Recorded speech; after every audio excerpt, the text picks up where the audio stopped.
Beach Boys! How you doing, Connor? Wonderful. It's a good week. Tuesday. Yeah. Wednesday. It's September 18th. Yep. September 18th. I feel like people don't really know when we record these things sometimes, but...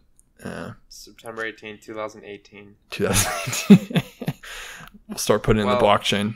I don't know. It depends on what calendar you refer to, though. What religion you are, what tribe you are, what cryptocurrency you follow.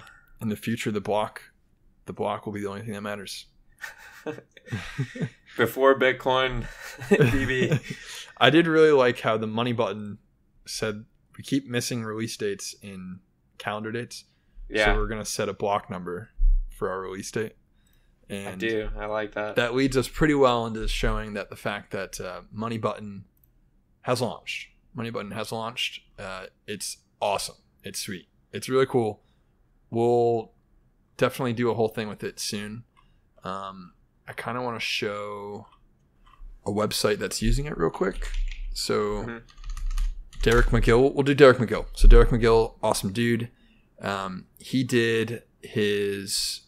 founded the Nakamoto Studies Institute, or whatever it's called, the competitor to Nakamoto Studies, because the Nakamoto Studies people, or the original Nakamoto Institute, kicked kicked Daniel Krawietz out because he was a big blocker, which is insane. So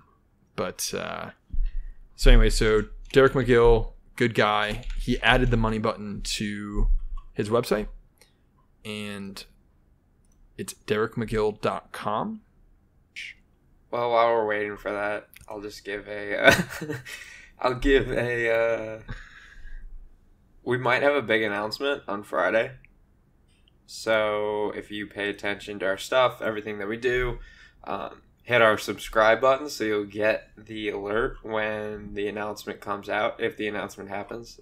I don't know. We'll see what happens. We'll see what it is. Big announcement Friday night.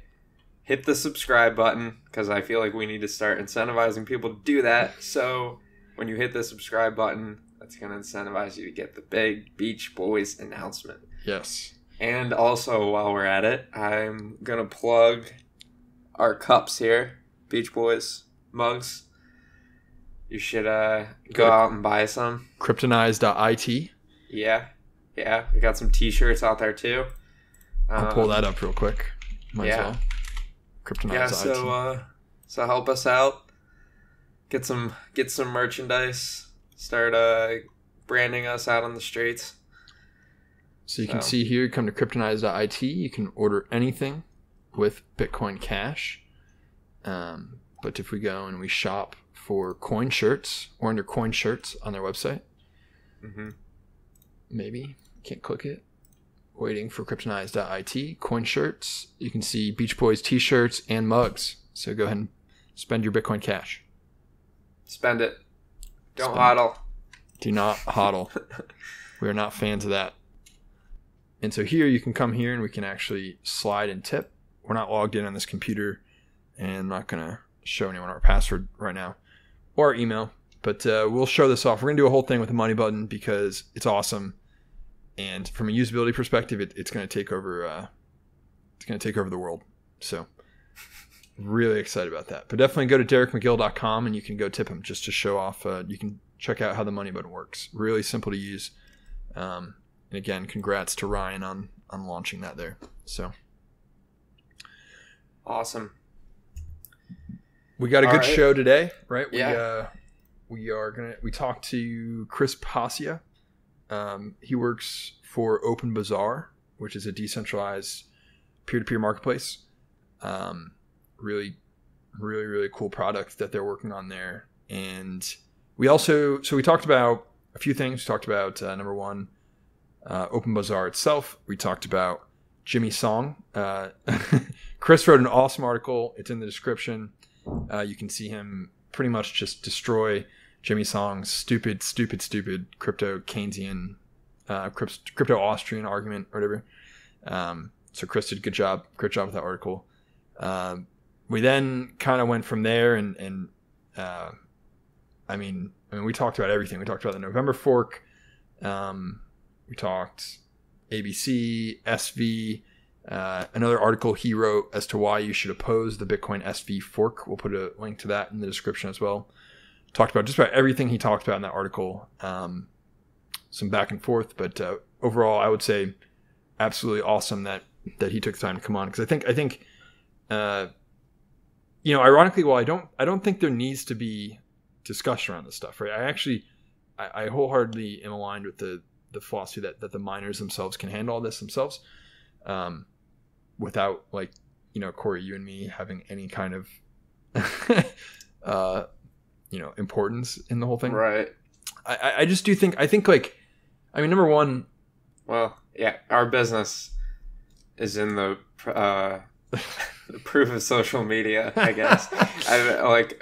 I guess we're kind of crapping on our work, but I mean, it is nice to at least, get educated, hear the other side of it. I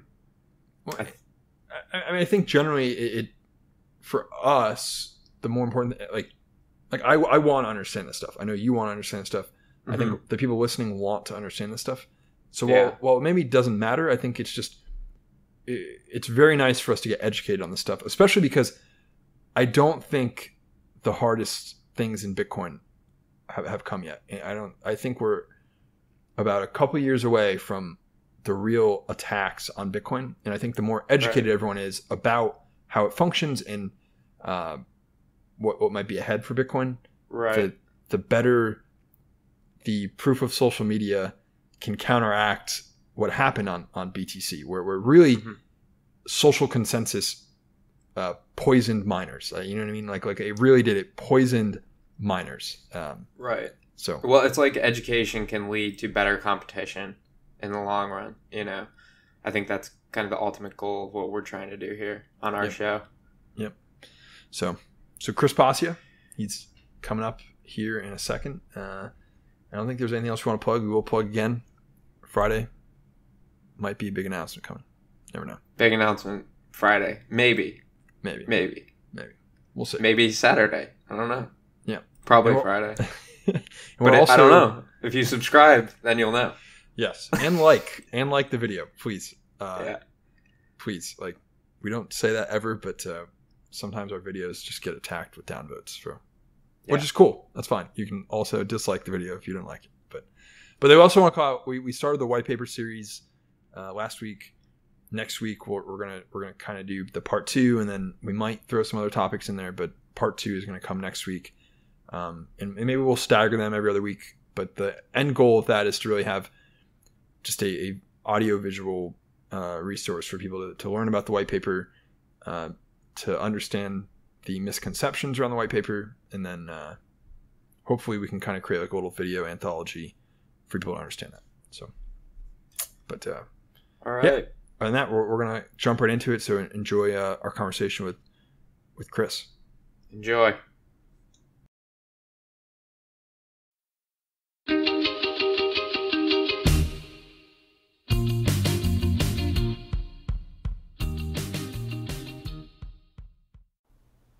All right, we are not live, but kind of live. Chris, thank you for joining us here.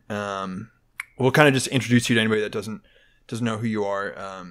So I guess the first thing we'll start off with is how did you get into Bitcoin? What first exposed you to Bitcoin, and why are you here?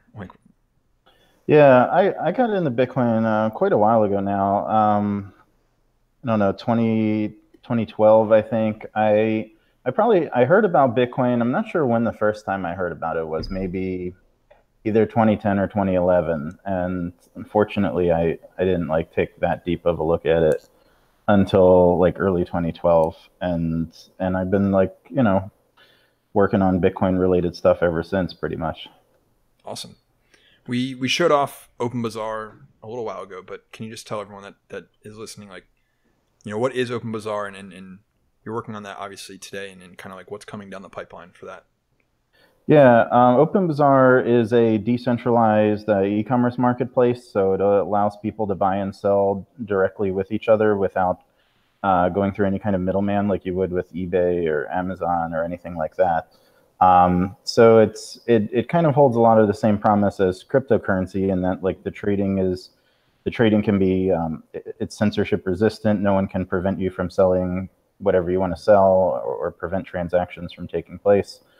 And as far as like what we're working on, it's coming along. We've still got we're still trying to improve the app. We're adding we already added the ability early on to allow people to run multiple or to switch currencies, I basically would say, to other currencies. But now we've been working on kind of changing everything so that you can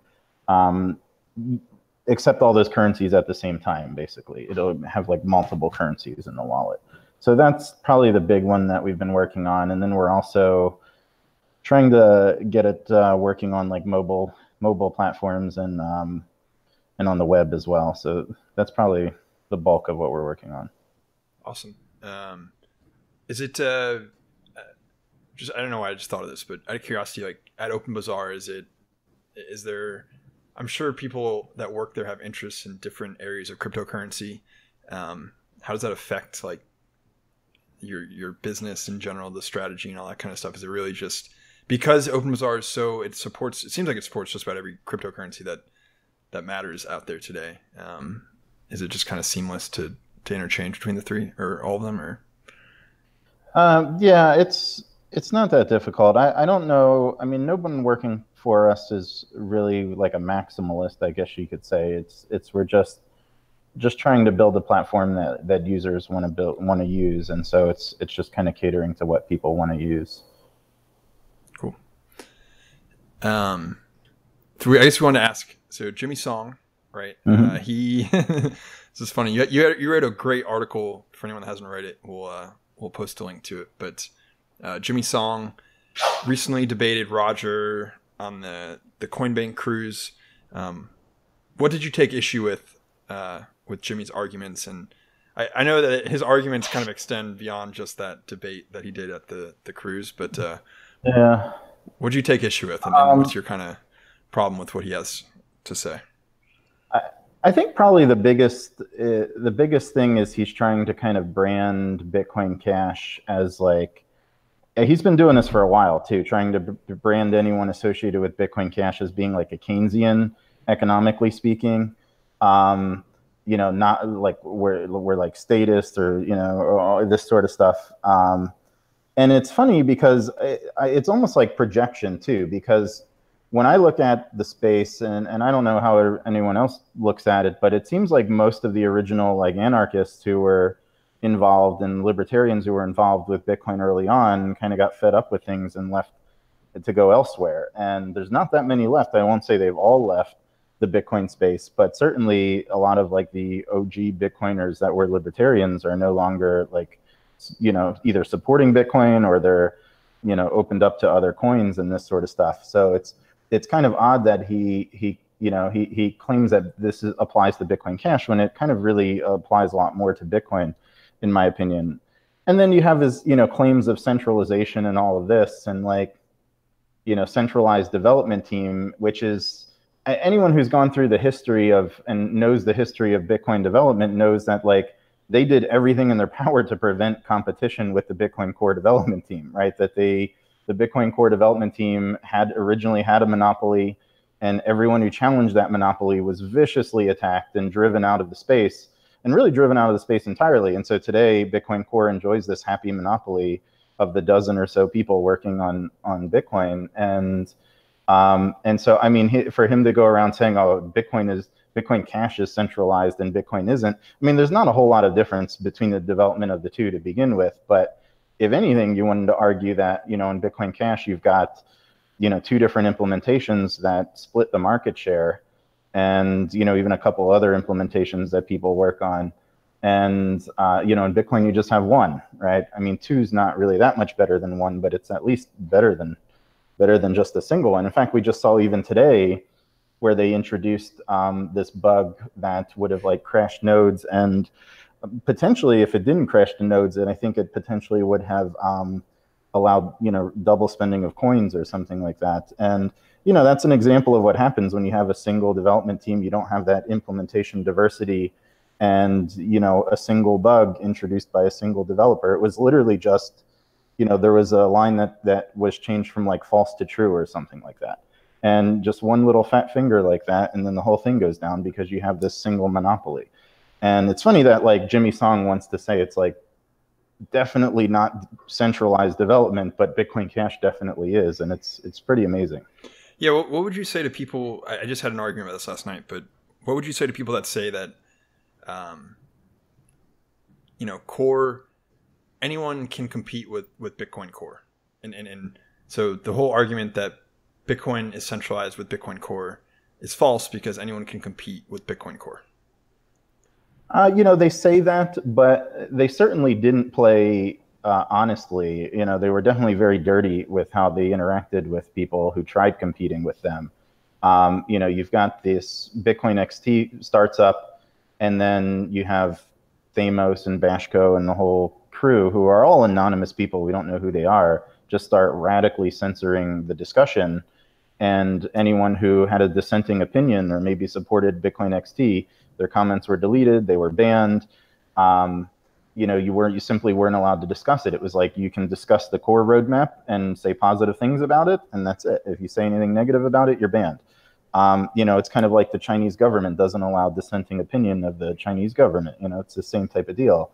And then you had like with Bitcoin Cash, it was Bitcoin Classic, the mini miners were getting ready to kind of run that software, and then the developers flew out to Hong Kong and like got them to sign an agreement pledging never to run any software other than Bitcoin Core, which if that's not centralized, I don't know what is, when you have this like loyalty pledge of all the mining pools. And of course the pledge was like, if you only run our software, then we'll give you a 2 megabyte block size increase in 6 months. And that was just total lie, right? Like they didn't have any intention of doing that. And like that was just their attempt to kill the momentum surrounding Bitcoin Classic. And then you had Bitcoin Unlimited, and that was, people were attacked with like DNS amplification attacks and denial of service attacks for running that. And so it's like, yeah, I mean, you can technically compete against them, I guess, if you want to, but you're going to be subjected to all of that, right? Like they're gonna use all like the ugliest tactics they can come up with to maintain that monopoly, some of which are not even illegal, right? Or not even legal. Like, hacking attacks against people's computers are certainly not legal. Not saying that the core developers did this, but their supporters and allies did. So yeah, I mean, if you want to put up with that and all the character assassination that you're going to go through and smear attacks and having your name dragged through the mud, yeah, you're welcome to compete against them. But I don't think anyone would do that today, right? So if your choice is between, I can go through all that character assassination and have my name smeared and all of this, or I can just, I don't know, start my own coin or work on some other coin where they have a more friendly community, which one are you going to do? So I think their monopoly is pretty much like cemented in stone at this point, just due to the fact that the precedent has been established that you want to compete with them, it's going to be ugly. Yeah. Interesting perspective for sure. Go ahead, Corey. Sorry. Yeah. Well, I was just going to say, I think, in terms of Bitcoin Core, I think it's kind of, I would say that's kind of a gone project by now, considering the 4 failed attempts to increase that block size.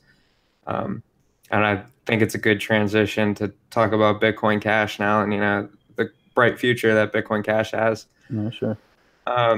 Regarding the recurring, scheduled hard forks, just out of curiosity, I kind of wanted to get your thoughts on what you think of the recurring scheduled hard forks, and if you think that it provides somewhat of an instability for mainstream adoption to come to Bitcoin Cash if these contentious hard forks might happen. Yeah, I mean, there's like, it's a double-edged sword. On the one side, you want to have regular updates of the protocol, because I don't think many of the other developers don't think the protocol is like where we ultimately want it to be, certainly from a scalability perspective. But the flip side is, if you have these like contention around these forks all the time, that's not going to be good either. So I don't know what the best strategy there is. maybe the every 6 months is too much, right? Maybe that's too aggressive. Maybe it should be once a year.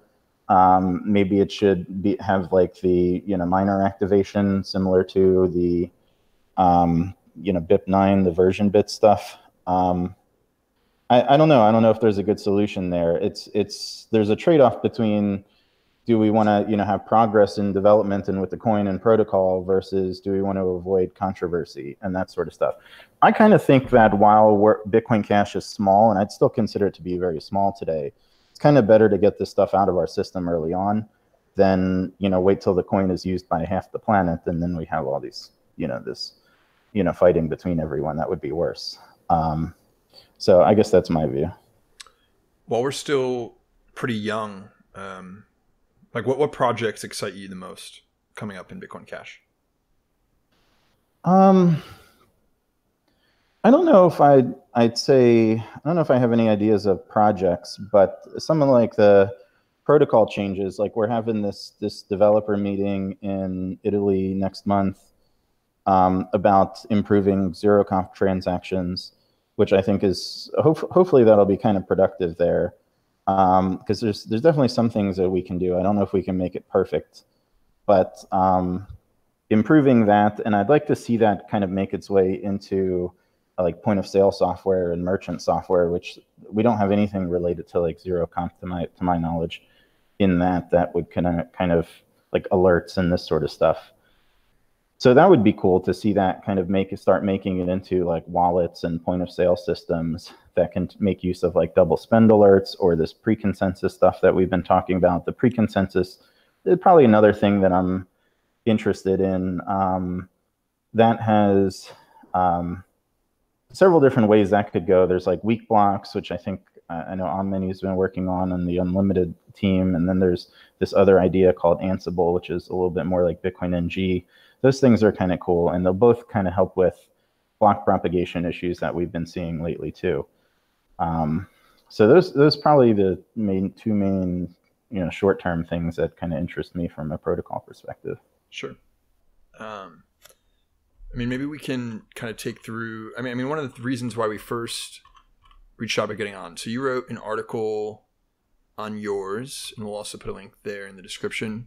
And it was titled "Why You Should Oppose the Bitcoin SV Fork." So there's a lot of, I guess, there's a few points here. Maybe we can take it like point by point, but I think maybe helping people understand your perspective, and maybe we can just talk about it and try and help everyone learn about all these different pieces that you talk about. So I guess the first thing that you talked about is like decentralization, right? So what is your concern generally? And yeah, maybe you can pull it up too, so that you just can remember what you wrote. I know how that is. But let's see here. Might even be able to send you a link to it real quick. Yeah, I got it. Okay, cool. So this was kind of the first thing that prompted us to reach out to you. Some of the arguments that you made in here, I think, like, to me, were a little reminiscent of some of the same I don't think I think it's inevitable we're going to continue having arguments about like, when do we increase the block size? When do we do this and that kind of stuff? But maybe like generally, so this article, right? So why are you opposed to the Bitcoin SV client or generally what they're trying to do? So, I had a little conversation with a couple other people about this. I think before I sent it out to some people before I released it. And like one comment that Peter Risen gave me that I kind of agreed with was that, it's not like the core developers were entirely wrong in their arguments and concern over decentralization and all of this. It's just they were off by like at least 2 orders of magnitude, right? That they're claiming like 1 megabyte's where we need to make the stand, and the protocol can't handle more than 1 megabyte. And that's just obviously false, right? Just from a technical perspective, a scientific perspective, that's provably wrong.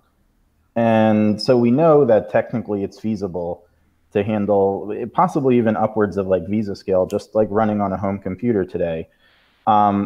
We might exhaust that capacity of what like a home computer can handle if we grow like super fast. I don't know if that's going to happen or not, but there may come a day down the road where we have to make a decision and say, okay, the blockchain's like so heavyweight that, it's either we increase the block size and we bump off the ability to run a node on like consumer grade hardware and everyone has to move to high end hardware.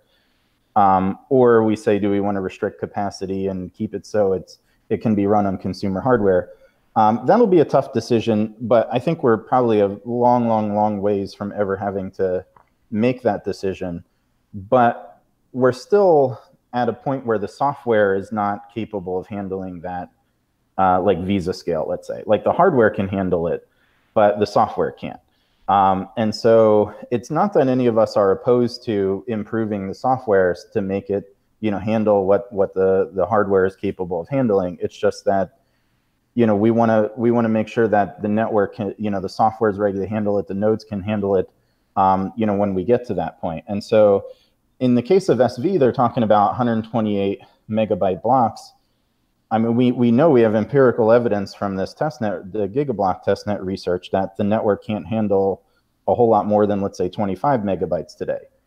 And, so at 25 megabytes, the mempool fills up and they just can't accept transactions into a mempool fast enough. And it's due to a software bottleneck, not due to any kind of hardware bottleneck. And beyond 25 megabytes, you hit another bottleneck around 100 megabytes due to block propagation. So the blocks start propagating essentially as full blocks, like full 100 megabyte blocks. And it takes like more than 10 minutes to download and validate this block. Or to propagate, I should say, and validate the whole block. So it ends up, the network lags out of consensus and all the consensus just falls apart. So, it just seems reckless to say like, oh, let's just jack it up to 128 megabyte blocks today when we know the network is not capable of handling that. And the solution that they're saying is like, well, even if the network can't handle it, it's like the miners will just kind of coordinate amongst themselves and agree, have like a gentleman's agreement not to mine bigger blocks. And to me, that's like, I don't think we should be shooting for a network where the miners can just pick up a phone and call each other, right? That's not as decentralized as I'd like the network to be. I mean, I realize that the way mining works, we're never going to have it to the point where like everyone's mining on their home computers, which is kind of like, the dream of like proof of stake or, I don't know, the ASIC resistant stuff.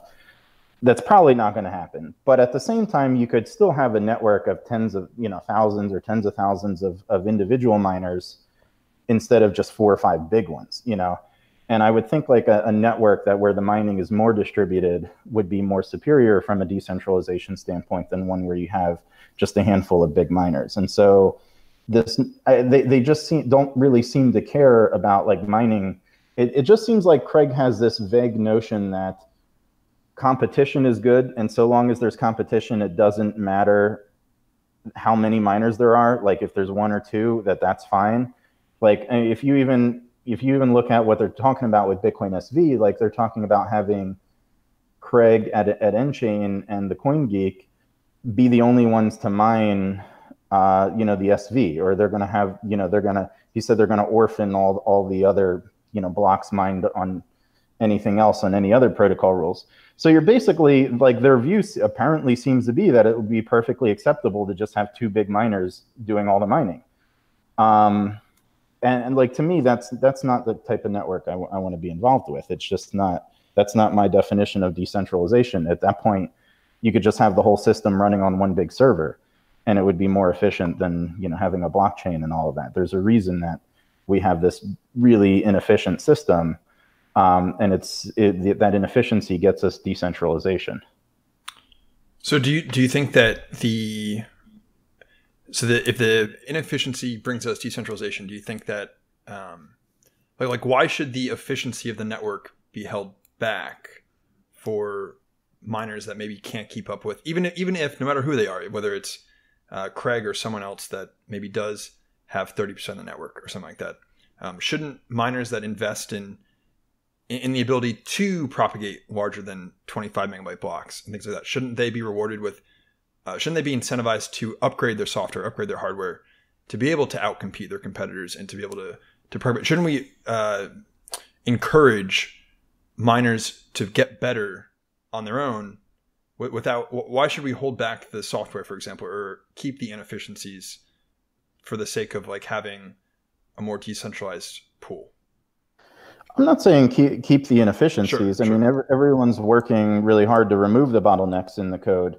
I don't know anyone in the Bitcoin Cash development space who wants to keep the bottlenecks. It's just we want to make sure that the bottlenecks are removed before we start handling that load. Like, I mean, that's like one example. So with the 128 megabyte blocks, the software, the way it's written today, is it will only use a single CPU core for the most part. It does do some multi-threading, but there's all this locking going on that the software will only use like a single core. So Craig is out there saying, well, you know, miners just need to suck it up and spend more money on more expensive hardware, and that's it. But the more expensive hardware is not going to get you faster cores. It's just going to get you more cores, right? But the software is not going to use those other cores because that's not how it's written. So you can't just throw more hardware at the problem. You have to remove the software bottlenecks to make better use of the efficiency of the computers. And so, like, if you're raising the block size to 128 megabytes, and if you saw like a massive sustained 128 megabytes worth of volume, the network would grind to a halt. Like, it just simply couldn't handle it. And so I don't know why that makes sense to raise it to a level that would grind the network to a halt. And again, the response is like, well, miners will just coordinate amongst themselves. If that's really true, they'll just hold the block size smaller for now. But it's not something that we don't know is true. We have empirical evidence that that's true. So let's remove the software bottlenecks first before we do something reckless that could grind the network to a halt. I think that's the view of everyone. Sure. Could you explain, like Bitcoin Unlimited, right? They ran their gigablock test. Like what is the difference between, just for people that don't know anything about any of this, like why is their test not applicable to what we see on the mainnet in Bitcoin Cash today? Well, they ramped it up a lot higher than anything we've seen on the mainnet on Bitcoin Cash. This latest like stress test that people did on Bitcoin Cash averaged only around like 3.5 megabyte blocks on average. There were a couple of big ones here or there, but no one has ever said the network can't process like a single big block here and there. It's the sustained throughput that's the issue. And so with that stress test, we had about 3.5 megabytes sustained throughput. With the Bitcoin Unlimited test, they were getting sustained throughput up to about 100. So the first bottleneck they hit was at, like I said, around like 22, 25 megabytes due to mempool acceptance. And so Andrew Stone he refactored the code pretty heavily to have mempool acceptance be multi-threaded. And that was what was able to push it up to like 100 megabyte blocks before they hit the next bottleneck.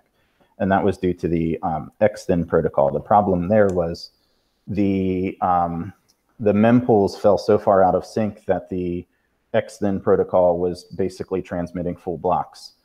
And that's a concern too, because even with, let's say, graphene, which is better than XTHIN, also relies on there being at least some overlap in the mempools there. And if the mempools are like radically different, you could still end up transmitting really full blocks there with graphene too.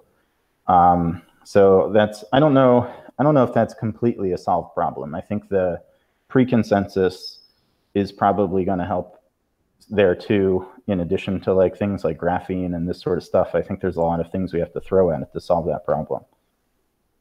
Okay. So out of curiosity, like the propagation, is that all in miners or is that non-miners as well? Like where are the bottlenecks all in? Are the bottlenecks at all hardware dependent or no? Not really. I mean, you start getting you'll start hitting some serious bottlenecks hardware wise, or when you get to around Visa level, somewhere in there, maybe a little earlier. Or at least on consumer grade hardware. But I think the main bottleneck for us in the short term is probably block propagation. So Jonathan Tuman wrote a good article just the other day on where he was collected some of the data from the stress test. So there's actually one problem that, and this has been known for many years now, and it's, I think, one of the main reasons the core developers opposed increasing the block size, and that is what happens when you have a block takes a long time to propagate around the network to reach the other miners and for the other miners to download and validate it. The miner who mined the block has a window where he's the only one mining on top of his block, right? So let's just say it takes 10 seconds for a block to reach the other miners and for them to download it. That miner has a 10-second head start compared to everybody else. So every now and then he's going to mine a second block during that 10-second window. And he's going to make more money. And what happens is that larger miners simply have this, they have more of an opportunity to do this. They just have more chances to mine on top of their own blocks. And so the way the probabilities work out is that the longer the delay in propagation, the more the larger miners earn money at the expense of the smaller ones. So you might see like a 30% miner may end up earning like 32% of the block reward or 35% of the block reward or something like that due to this effect. And the effect gets bigger the more blocks are delayed.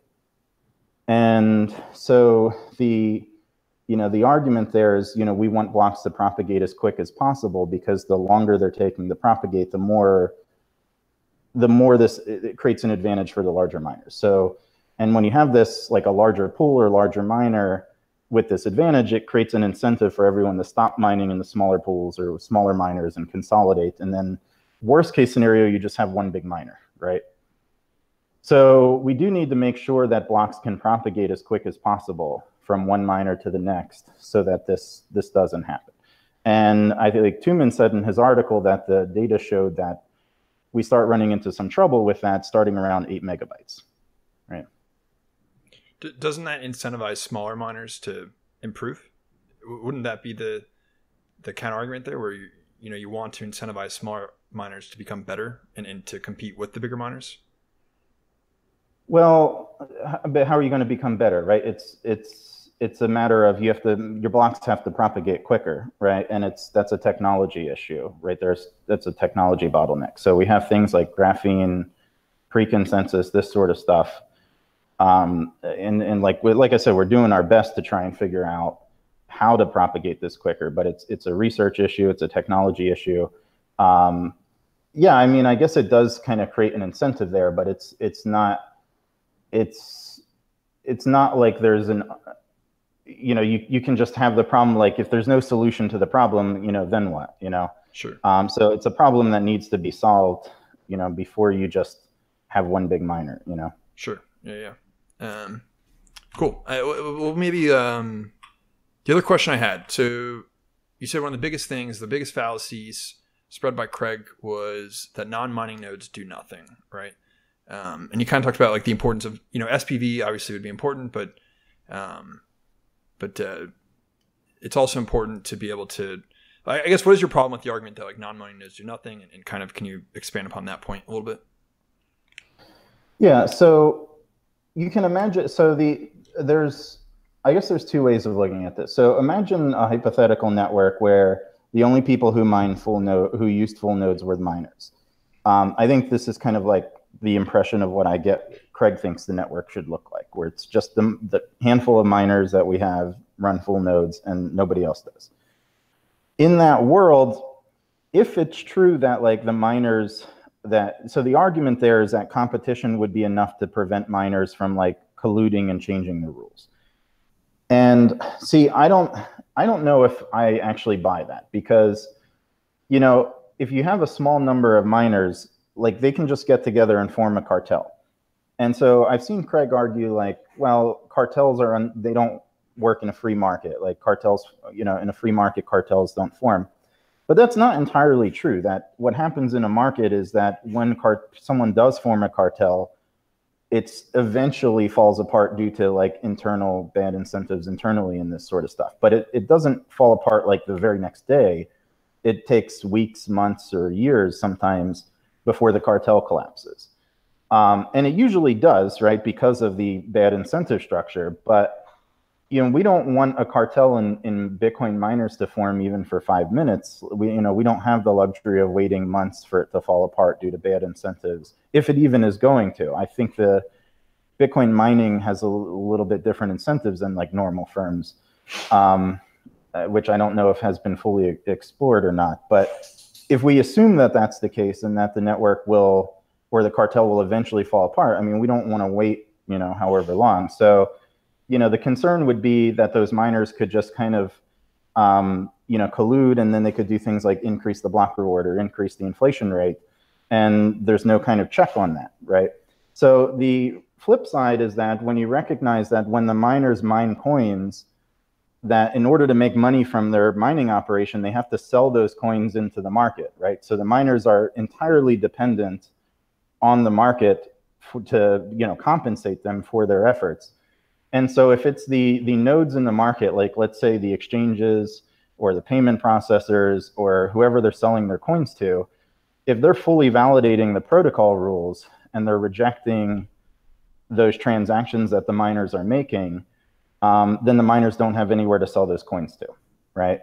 So, to me, that's like the incentive that we want, right? So whether or not in that case, even if the miners form a cartel and try to increase the inflation rate, the exchange is not going to accept their coins, right? That's kind of what we want, and then that creates a disincentive for the miners to even worry about that. So I don't think we need, the core developer response to this is that, we just need everyone running a full node, like every last person.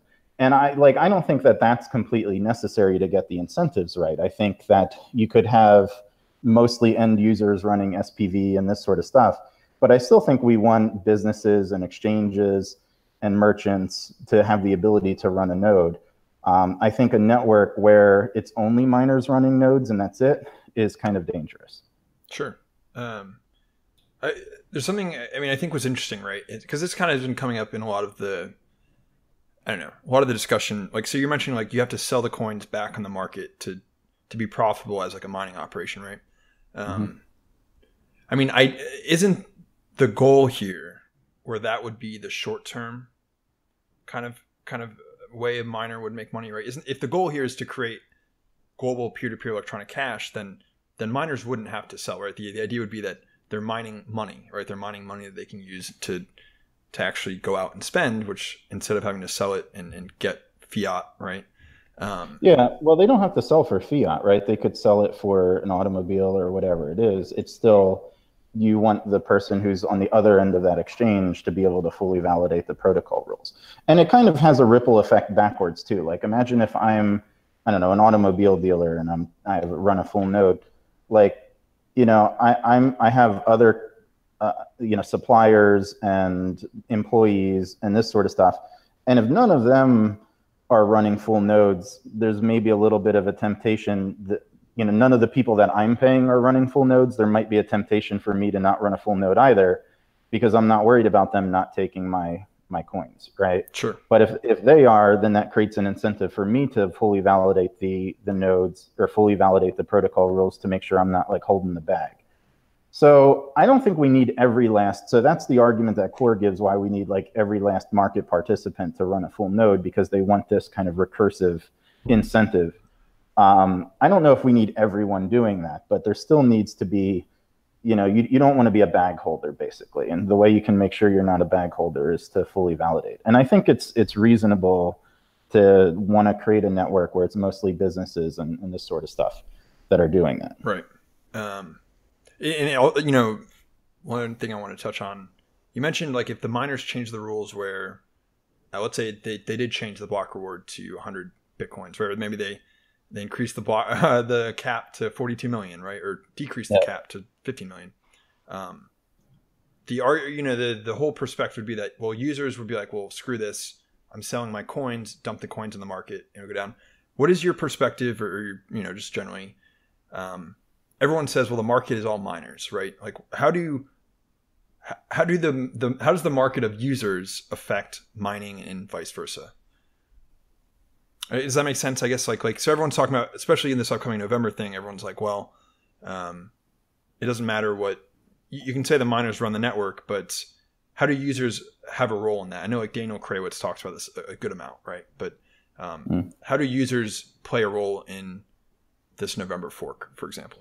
Yeah, well, I like I say, I think, so the term user today, sadly, it doesn't really mean as much as what it should, because there's very few people using any cryptocurrency, including Bitcoin, Right. like using it as money, unfortunately.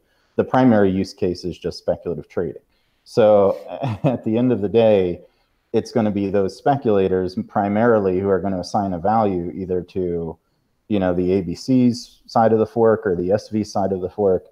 And that value that is assigned to it is going to determine who mines what. So like what's happening is just imagine a hypothetical. There is a chain split. We have, ABC side and we have SV side. Imagine SV side is like worth 1/10 of the ABC side as a hypothetical. Craig and Calvin are going to be mining at a massive loss at that point, right? If they put all their hashing power on the SV coin, they can do that, but they can't dictate to the market how they value the SV coin, right? So they're going to be, every block they mine, they're going to be losing money because they're just allocating far more hash rate and burning far more electricity, mining that coin than what's sustainable. So, it's the only way that would be sustained. Now, I think what they're hoping is that they can try and by doing that, they can kind of dictate what the market values. And I'm very skeptical that you can kind of dictate to the market just with hashing power, right?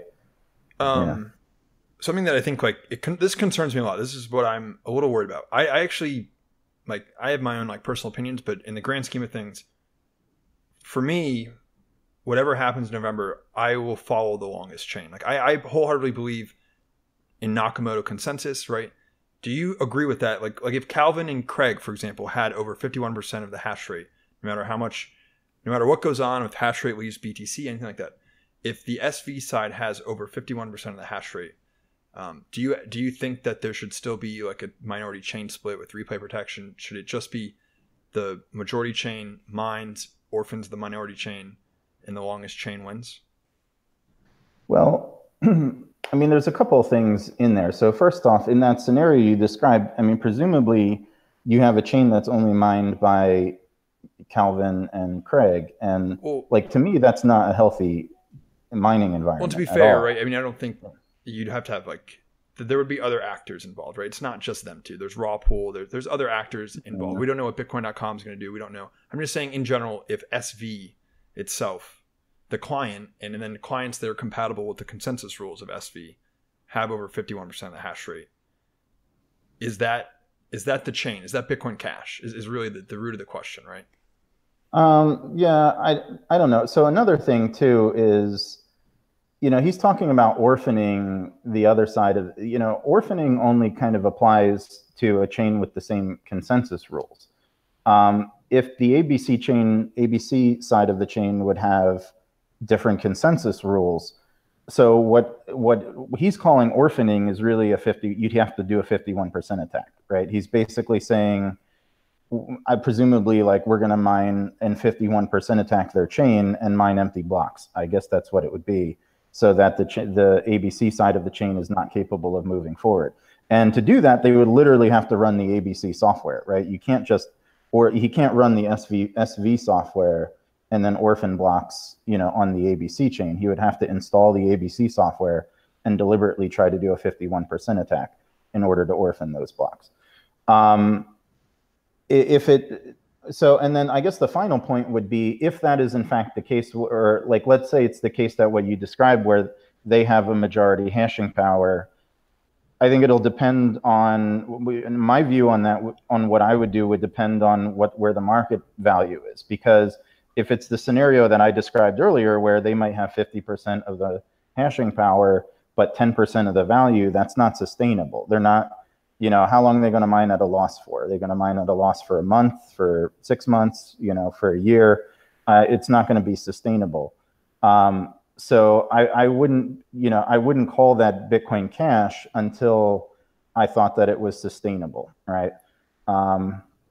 In that context. But doesn't so for that to be sustainable, I'd want to see it'd have to have the price to go with the hashing rate. But doesn't that presuppose the existence beforehand of like two coins? Like in the case of if there is, let's say there's conflicting consensus rules, right? No replay protection, anything like that. Then I think the orphaning idea, you know, we can call it, I think like a 51% attack probably isn't, it's not a wrong statement, right? There's two chains, but one's going to outpace the other chain, which is exactly what's described in the white paper, right? One chain is going to grow faster than the other chain. And so... Well, that's just describing when you have compatible consensus rules, though, right? But if there's no replay protection, then aren't you kind of talking about, I mean, the coins, the UTXO set is the same, right? Coins can be spent. I mean, presumably the way coins are spent are going to be dependent on, you know, what nodes the coins are the transactions are propagated through, what client the nodes are running, right? The consensus rule of the nodes themselves. And I think like what I'm trying to get across is like what bothers me is like I don't like the idea of like CoinX, for example, saying this chain is going to be BSV or whatever. This chain, like they're already kind of like defining these are going to be two chains. One's going to have this value, one's going to have the other value. Or to me, it seems like I mean, don't you think the white paper kind of describes what we're talking about here? The incompatible consensus rules where, again, there's no replay protection, same UTXO set. I mean, isn't this exactly what's described in the white paper? I don't know, because when you have two competing chains, what happens is the miners, they only want to mine on one of the chains, right? Two compatible chains, they only pick one to mine on because the other one is worthless, right? So that's how consensus works. That you have to pick which chain you think is going to be the majority chain because the minority one is worthless. When you have incompatible consensus rules, it's not going to be the case that the minority chain is worthless, right? It's going to be basically a separate coin at that point. But doesn't that presume replay protection, right? No, you can have two chains without replay protection. It's just annoying if someone wants to send a transaction on one chain and it might get replayed, but you still have two different chains. It would be a kind of a nightmare for the exchanges and whatnot, sure, to have to deal without replay. Although, I mean, given that both coins or both protocols are proposing different incompatible opcodes that check data sig and the other opcodes, like you could make a script, I can make a script on the ABC side that's not valid on the SV side and vice versa, to avoid replay protection that way. But those are like not standard scripts. Sure. Do you think the exchanges, though, would follow the majority hash rate, though? Assuming that there are two chains with no replay protection. Again, I think it depends on how people value it, right? I could see, SV being getting like the Bitcoin Cash ticker if it had the majority of the value and the majority of the hash rate. I don't know if just simply having the hash rate without having the value is going to be enough, is what I'm saying. Sure. Can I ask you, because we didn't really talk about this and like get your perspective on it. Canonical transaction ordering and DSV, right? Those are the two things that ABC has proposed that kind of allegedly prompted this whole SV thing. Can you just maybe explain like what those two things are and kind of how you feel about them? Are you pro, maybe not pro, or undecided on it? No, I'm mostly supportive of it. The check data sig, I mean, I helped out a little bit with that one, but it that's just allowing people to sign arbitrary data and put, validate a signature on it. And it can add some interesting functionality. Whether people use that functionality or not, I guess it would remain to be seen. I don't see anything wrong with that at all. I mean, Ethereum already has similar, you can already do the same thing in Ethereum since the beginning, I think. The Blockstream's Elements chain has had this opcode for a long time. And probably even some other altcoins that have had that capability for a while. So I don't know what they're talking about when there's like, I hear people at nChain saying that there's like vulnerabilities in it or something like this. I have no idea what they're referring to with that. And so that one to me seems like a no-brainer. I mean, that's not like controversial among anyone outside of N-chain at all, in my opinion. So, which leads me to conclude the only reason N-chain seems to be opposed to it is probably because of their patent stuff. Where like Craig Wright was like, I'm going to own the chain if you put this in there, which I think is kind of, I'm not in favor of like patents to begin with, and I think that that's just like really bad. But so that, I mean, that one to me is like the no-brainer. The more controversial one is the canonical transaction ordering, and I'm in favor of it because I haven't heard any compelling reasons against it. The reasons for it seem to make sense to me, and nobody's really put forward any reasons that have made me think twice. The one argument that people have made is that they think they haven't had enough time to kind of review it and come to an informed opinion about that. I mean, I can see that. And I mean, I wouldn't necessarily be opposed to, let's say, delaying it for 6 months while people have formulated a better opinion. But I'm strongly skeptical that we would see any difference 6 months from now, right? If we do wait 6 months, I really think I'm not sure how much research we're going to get over the next 6 months. I'm not sure that anyone's going to change their mind on it. Sure. So I don't know if a delay would really do anything other than simply delay. Yeah. Just roll this debate back another 6 months. Sure. Cool. Yeah. Well, Chris, thanks. I think we got through everything we want to talk about. I don't know. I think for the most part, like, I think people just like need to be educated more, and I think it's really awesome. Like, thanks for coming on and just giving your perspective, all that kind of stuff. Especially technically, I know you kind of make the rounds at a lot of podcasts, panels, things like that. And thanks for having the ability to sit next to Tone Vase for an hour. That's something I'll applaud anybody for. So a lot of patience. So thanks. Cool. Thanks for coming on, Chris. Really appreciate it. And good luck with everything at OpenBazaar too. That's an awesome project for sure. Yeah. Thanks for having me. Yeah. Thanks, Chris. Yep. Thank you. All right.